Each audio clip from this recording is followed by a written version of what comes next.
अब हम करेंगे क्वेश्चन नंबर 27। तो क्वेश्चन नंबर 27 कहता है the point on the curve x square is equal to 2y which is nearest to the point 0,5। तो यहाँ पे कह रहा है इन चारों में से इस कर्व पे कौन सा पॉइंट होगा जो इस पॉइंट से नियरेस्ट हो। तो सबसे पहले तो यहाँ पे हमें ये पता होना चाहिए कि ये जो पॉइंट्स हैं ये इसको सेटिस्फाई करते हैं कि नहीं करते हैं। उसके बाद में अगर सेटिस्फाई करेंगे तो उस पॉइंट की इस पॉइंट से हम लोग डिस्टेंस फाइंड कर लेंगे। तो जो मिनिमम डिस्टेंस होगी वही हमारा पॉइंट आंसर हो जाएगा।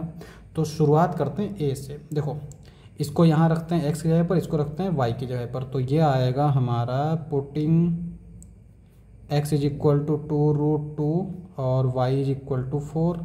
तो ये आ जाएगा 2 2 ज़ा 4 और √2 cancel is equal to 2 into 4 2 ज़ा 8 2 4 ज़ा 8। इसका मतलब ये हुआ कि ये पॉइंट तो इस कर्व पे है। अब इस पॉइंट से इस पॉइंट की डिस्टेंस फाइंड कर लेते हैं। तो डिस्टेंस क्या आएगी, d is equal to x2 minus x1 का स्क्वायर y2 माइनस y1 का स्क्वायर। तो यहाँ पे x2 मान लेते हैं हम, इसको x1 मान लेते हैं, इसको जो भी मान सकते हैं। तो ये आएगा 2√2 माइनस 0 का स्क्वायर प्लस 5 माइनस 4 का स्क्वायर। तो ये आएगा हमारा 2√2 का स्क्वायर हो जाएगा √4 इंटू 2 यानी 8 प्लस 5 में से 4 गया 1 का स्क्वायर 1 ही रहेगा और 8 प्लस 1 9 यानी कि ये आ गई 3। तो इस पॉइंट से इस पॉइंट की दूरी जो है वो हमारी 3 आ गई। अब इस पॉइंट को इसमें रख के देखते हैं। देखो साफ साफ दिख रहा है कि अगर हमने y की जगह पर 0 रखा तो ये टर्म 0 हो जाएगा और इसकी जगह पर रखा तो ये हमारा 8 आएगा और 8 हमारा 0 के इक्वल नहीं होता है, इसलिए ये वाला जो है ऑप्शन नहीं होगा।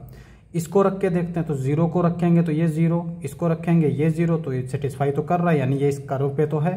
अब इसके बीच से डिस्टेंस निकाल लेते हैं। तो d आएगा √0 माइनस 0 का स्क्वायर प्लस 5 माइनस 0 का स्क्वायर। तो ये आएगा √5 square which is equal to 5।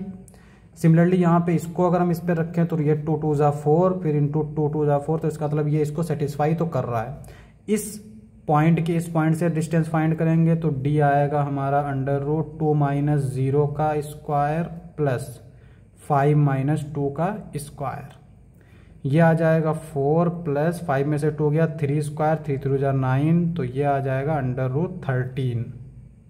तो हमने सारी डिस्टेंस फाइंड कर ली। तो सबसे जो छोटी डिस्टेंस है वो हमारी क्या है 3, क्योंकि अगर हम इसका भी देखें तो अप्रॉक्सीमेट देखो 3 से तो ज़्यादा ही होगा, क्योंकि यहाँ पे 3 3 ज़ा 9 होता है तो 9 से 13 ज़्यादा है। इसका मतलब 3 से तो ज़्यादा होगा, 3 पॉइंट समथिंग आएगा इसका स्क्वायर रूट। तो मिनिमम डिस्टेंस क्या आई 3 आई। इसका मतलब ऑप्शन ए जो है ना वो ही करेक्ट होगा। ठीक है, तो ये हमारा ऑप्शन करेक्ट हो जाएगा।